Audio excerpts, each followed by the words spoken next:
disruptive. America that I fought. Weird thing to happen.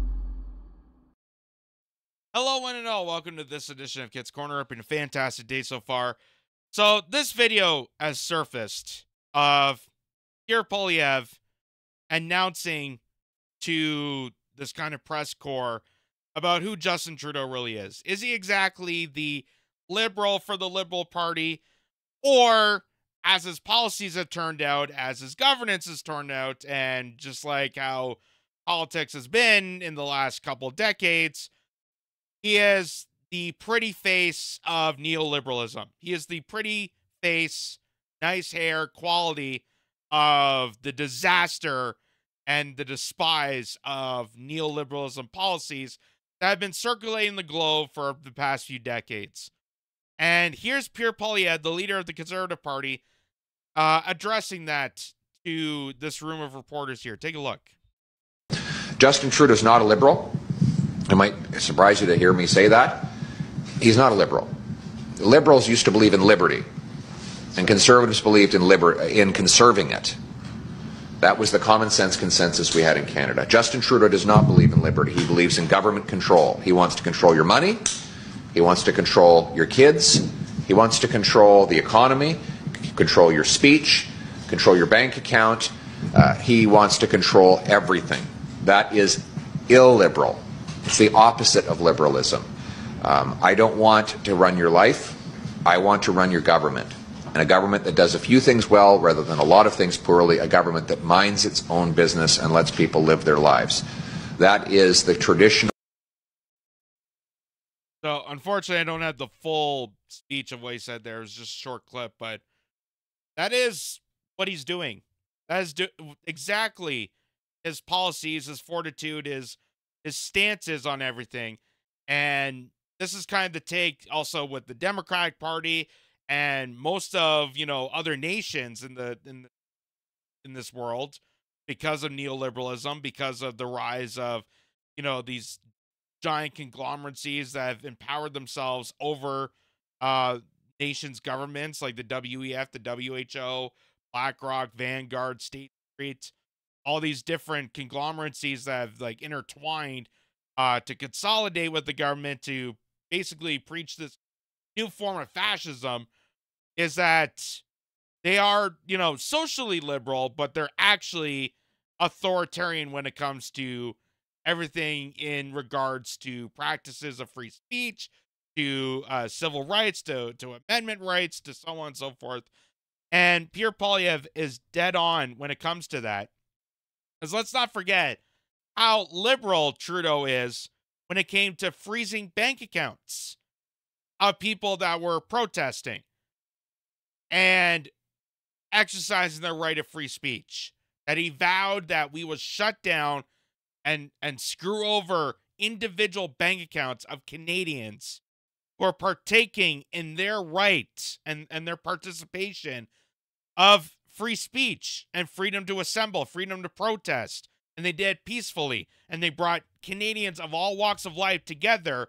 And that scared the bejesus out of Justin Trudeau and his reign, because they're brought to you by Big Pharma. They've been endorsed by pharmaceutical giants for years. And it freaked the hell out of them that Canadians were not going to fold over once more for the pandemic propaganda that was spewed in front of them. They weren't going to fold over to that, and that's where the trucker convoy came in. That's where the Freedom Alliance came in. That's where Tamara Lynch and Chris Barber and those individuals shined on to resemble the majority of Canadians that were tired of this authoritarian crackdown measure for a respiratory illness that we didn't fully understand, and we weren't allowed to understand. We weren't allowed to look at data. We weren't allowed to research. They told people not to do their own research, which considered reading. They wanted to silence that out. They silenced out doctors. They fired nurses. They fired health practitioners that were going a different direction and were actually helping people in the fight of this unknown virus. And they were helping people with their illnesses, and they were fired for it because they weren't compliant with the big pharmaceutical giants that have overpowered the measures of the government, and then the government overtrenches the people of Canada. Just how liberal Justin Trudeau is. Here's also with freedom of speech. Justin Trudeau announcing that he poses, this is from the National Post, saying Justin Trudeau liberals pose a direct threat to free speech in Canada.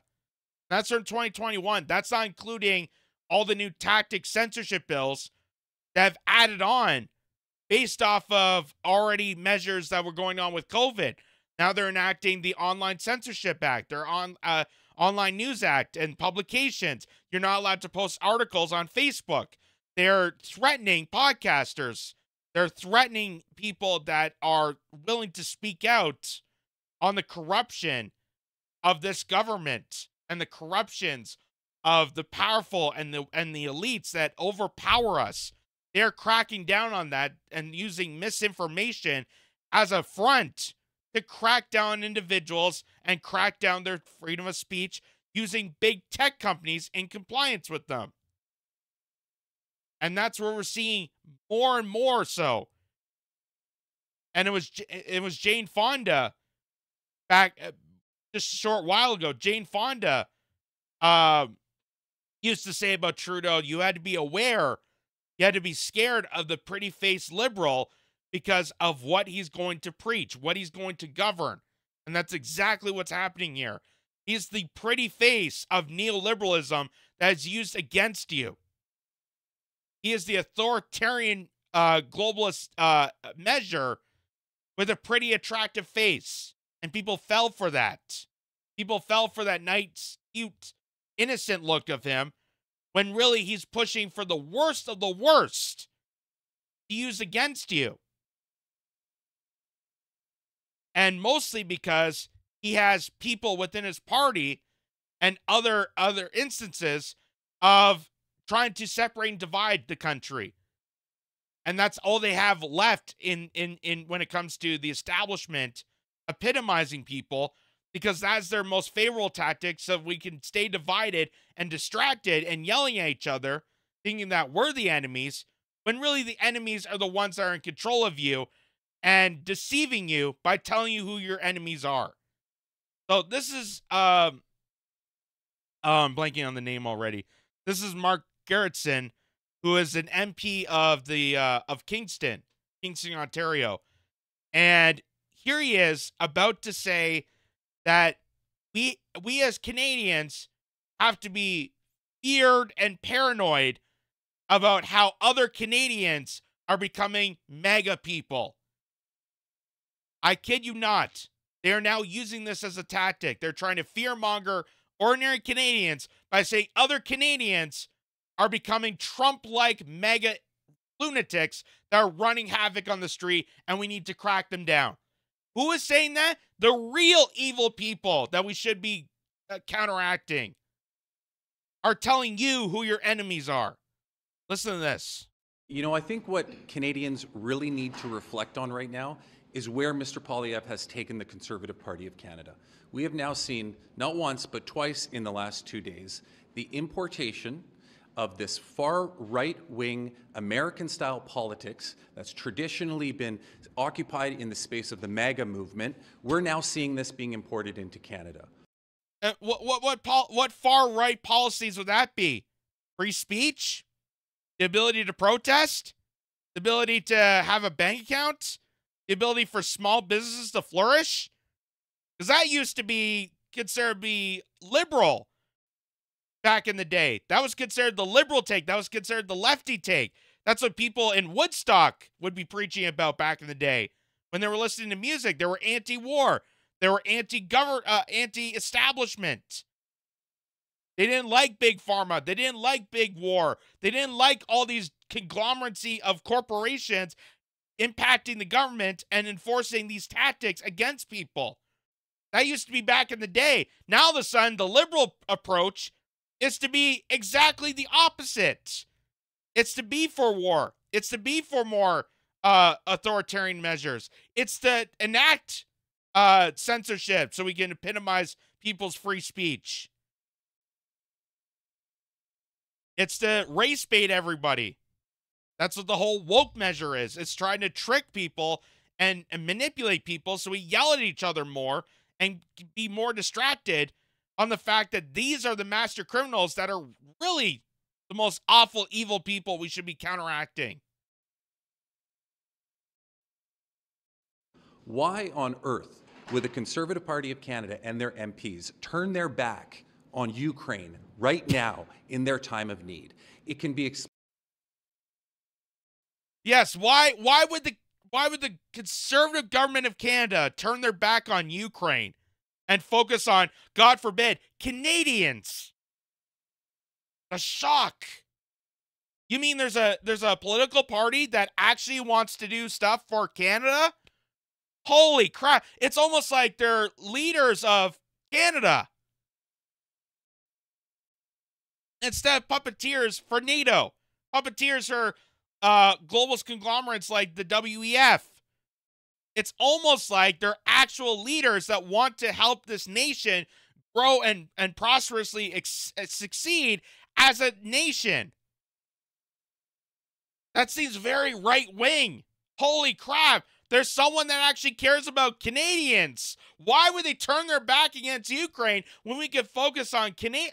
Oh, my God, that's such far-right extremism to focus on the needs of Canadians as there's a homelessness epidemic, an opioid crisis, where healthcare is deteriorating to nothing. Oh my God, all these great points that's turning into some far-right extremist moment. Why would they turn their backs on Ukraine? explained by nothing other than the importation of far-right politics written by the hand of somebody like Tucker Carlson. Oh my God. I strongly encourage all Canadians to reflect on this. We are at a pivotal point in our democratic process, our democratic institution right now, where we're seeing a pivotal shift, and it's something that we seriously need to reflect on. That's the serious thing to reflect on, is that a journalist like Tucker Carlson is making accurate points that people are taking notice, and maybe that's reflected on the failings of our countries and the failings of our governance. And they're worried about Tucker Carlson. They're worried about Tucker Carlson, not the fact that your government is failing against you and turn the blind eye to support Nazis in Ukraine or mass murderers in Israel. They have bleed this country dry. They are letting this entire nation from coast to coast deteriorate for their own benefit, for their own lobby groups, to help other nations in their pillage against other people. We're supposed to be the peacekeeping, loving, supportive Ned Flanders of all places. And here we are crashing down on our own citizens, arresting them, freezing their bank accounts, restricting their speech, restricting their rights, and sending all their tax dollars to other nations to enact a mass murdering spree. From Ukraine to Israel to even Haiti. We're sending millions of dollars to Haiti to enact a civil war in their nation. For the benefit of who? Them. For the benefit of their donors. For the benefit of their global constituents that they're tied at the hip for. They don't serve you. They serve them. And these are the true enemies you should be facing. Not people like Tucker Carlson. Not your neighbors, your friends, or family that wear a MAGA hat. The real enemies are the people that are in charge, that have this political power, that overrise you and have their pedestal higher than you, and they're dictating at you who your enemies are supposed to be. You're supposed to be angry at Tucker Carlson for pointing out facts. That's what they're angry at. They're angry at Tucker Carlson and journalists for pointing out facts, for observing things. Instead of, I don't know, the fact that our government is bleeding people dry with endless taxing and then spending all that tax dollars, not helping the nation, not investing in the people, but sending it overseas. Because, you know, it's such a warm-hearted, bleeding heart liberal establishment that they care so much about people that we have to suck citizens of Canada dry and throw it over to another nation so they can pillage and start wars in other countries and lead us into World War III. We're such a liberal place, such a very progressive society, such democratic values, that we're going to send money overseas to ignite World War III and bleed every single citizen in this country dry. And then point the finger at you. And here's even kingpin of liberalism, Barack Obama, who everyone thought, including me at one point, thought he was going to be the progressive candidate of change. And here's what even he says about his own policies. And this could be regurgitated to the same as Justin Trudeau. The truth of the matter is that my policies are so mainstream that, you know, if I had said the same policies that I have back in the 1980s, I'd be considered a moderate Republican. His policies are so mainstream, as in they're so corporatized, it's been taken over by the rest of the establishment, this conglomeracy, this coalition of the corporate state, NGOs, global bankers, tyrants, all forming an alliance together with these governments to enact horrible policies against you for the benefit of them. They're so mainstream that even Barack Obama, that people praised him as some sort of liberal progressive, would be a moderate Republican. That's the same as Justin Trudeau. And that is why we live in such weird times where up is down, black is white. And what people need to realize is that you really don't have options in political parties, that they're going to serve their masters.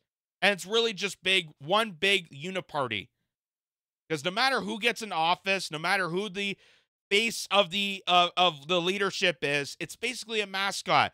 Barack Obama, Justin Trudeau, Joe Biden, Donald Trump, whoever the person is, they're just the mascot of an already horrible team that's epitomizing against its fans. They're going against their own people. They're going against the representatives. And they're going against their own citizens to serve their masters, to serve their horrible lobby groups that all they do is penetrate governments for themselves. So, yes, Justin Trudeau is not a liberal. Even though he's in the Liberal Party and sounds just like any other blue-haired college liberal person when it comes to the LGBTQ plus alphabet soup. But he's not a liberal because the puck stops there. He's very, very much pro-war. He's very much pro-authoritarianism. He's against freedom. He's against bodily autonomy. He's against the free will of people. And he's against the charters of rights and freedoms of Canadians. That to me is a tyrant. That to me is neoliberalism. And that is something that's been going around for a few decades now. And it's just never going to stop until we recognize who the actual evil people are in this world. It's not your friends, your family, or neighbors within your community. It's people like Barack Obama. It's Wall Street. It's Trudeau and his liberal regime. It's Chrystia Freeland. It's Joe Biden. It's the rest of the horrible establishment that is up there every single day to vilify and penalize and oppress you at every point in turn for the benefit of them.